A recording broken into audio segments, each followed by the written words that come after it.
The political representatives in Western St. Thomas say while the parish might have been spared the worst of Hurricane Melissa, but several communities were impacted by flooding. We have more in this report from Jamaica Maitland. Furniture and appliances line a section of Blacksmith Lane in Seaforth, St. Thomas Wednesday morning. Yo, gone. Big yard, mash up.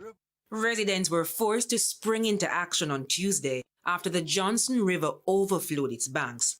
3 houses are directly threatened by the river, but Member of Parliament James Robertson says other homes are in danger. If we lose this spot, meaning as you hear it crumbling, because whilst you're here, a lot fell into the river, we're going to have many more homes lost.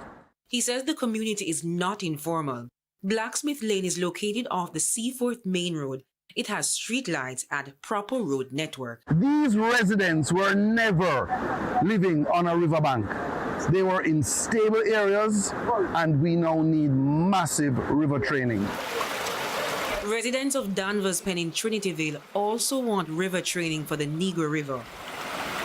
On Old Road, water rushed through the community, pushing over sandbags, opening doors, and settling in yards. On Wednesday, Councillor Dean Jones provided care packages, but the residents only cared about the river. Come on, from away, I see the tea, me not drink from man. I the tea. And we have to buckle this. Again. Over. It has to fix. It has to fix. Yeah, man. Well, the problem is that is the red tape, is the procurement process that it has to go through. Mr. Jones revealed that $30 million was allocated by the Prime Minister. However, he wasn't able to provide the status of the project. As the councillor, along with the Member of Parliament, we have made several representations to the Ministry, to National Work Agency, and today we have not seen anything. When TVJ News called the St. Thomas Municipal Corporation, we were unsuccessful. We were told, however, that communication has been significantly impacted in the parish following the passage of Hurricane Melissa. Jamaica Maitland, TVJ News.